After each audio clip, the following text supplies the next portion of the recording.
आया बुढ़ापा बैरी, पड़ी परिवार में ममता गहरी। आया बुढ़ापा बैरी, पड़ी परिवार में ममता गहरी।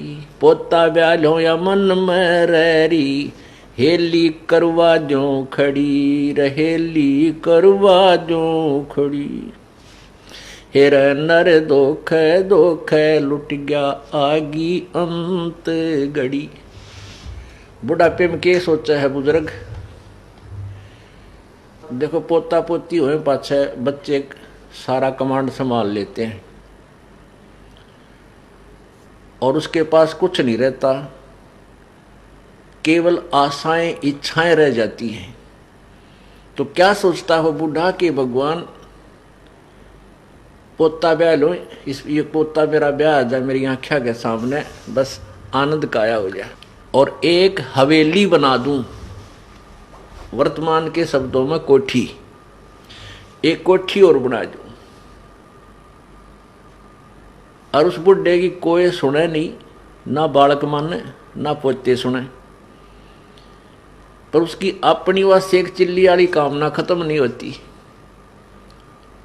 तो जिसके पास भक्ति नहीं है, भगवान का नाम नहीं है, उसका बुढ़ापा उसके लिए दुश्मन, और जिसके पास भक्ति है उसके लिए उसका बुढ़ापा मित्र बन जाएगा। क्योंकि बच्चों को सलाह बड़े बुजुर्ग तब तक देते हैं जब तक वो खुद सोचन समझन योग्य नहीं होते। और ये भी हमें भगवान के तत्व ज्ञान से ये भी हमें पता चल जाता है कि इस बच्चे के भाग्य में जो है वही मिलेगा। ना तेरे चीचू करण तक वो कंपत्ति होगा और ना ही किसी और तरीके से। हाँ, तरीका एक है कि ये बच्चा तेरे वाला यदि भगवान से जुड़ जावे तो परमात्मा फिर इसकी आपत्तियों को हल्का करने लग जाएगा। ऐसा हो जाता है तो उसका तो बुढ़ापा कति स्वर्ग बन गया। ऐसा नहीं भी होता है, बच्चे नहीं भी मानते हैं, तो इस ज्ञान को आधार बना ले,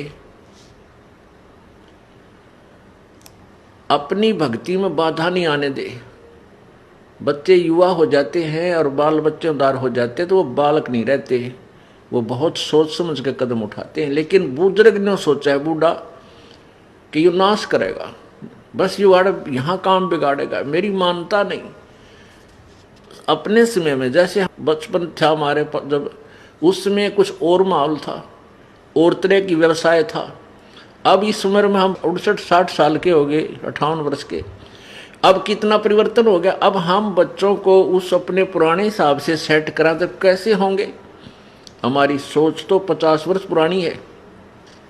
तो इस दृष्टिकोण से आधी लड़ाई हम आप बना ले बुढ़ले। तो इनको चाहिए, जिनको नाम ले लिया, अग बेटा भगवान ने याद रखो और नेक नीति तक काम करो, परमात्मा बरकत जरूर देता है आपके किए कर्म का। और कोई हानि भी होती है तो ज़्यादा होनी हो वह कम में टलेगी, ये नियम है ईश्वर का, और नहीं तो हानि नहीं होगी। तो इस तरह विचार करके अपनी भक्ति करता रहे। बच्चे कोई सलाह मांगे तो जिसी बुद्धि काम करे दे दे, बेटा मेरी तो इतनी बुद्धि काम करे है, और आप बुद्धिमान हो और भी किसी आपके साथी सहयोगी से सलाह करके इस काम को कर लीजिए। होना है फिर परमात्मा के अधीन, क्योंकि हम उस मालिक के कंट्रोल में हो गए। अब हमें आउट ऑफ लाइन नहीं जाने देगा परमात्मा। जब हम उसकी शरण में हैं, उसके उपदेश ले लिया है, उसके नियमों का पालन कर रहे हैं, तो वो परमेश्वर हमें बिल्कुल ठीक लाइन पर चलाएगा, बाहर नहीं जाने देगा। इसलिए बूढ़ा बुजुर्ग जो है अपने उस बुढ़ापे को फिर बहुत आसानी से पूरा कर जाएगा। नहीं तो ये शत्रु है।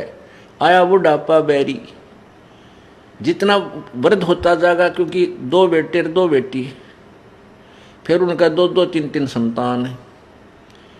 अब पोते के गड़बड़ होगी तो बूढ़ा दुखी, पोती का होगी तो बूढ़ा दुखी, बेटी का होगी तो बुजुर्ग बुढ़िया दुखी हैं। तो कितनी कहाँ तक की आपत्तियाँ आने के लिए रास्ते खुल गए।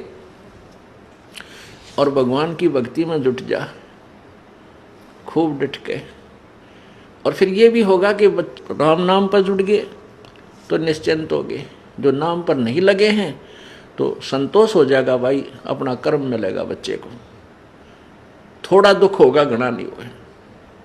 तो इस प्रकार हम अपने इस जीवन को सफल करेंगे।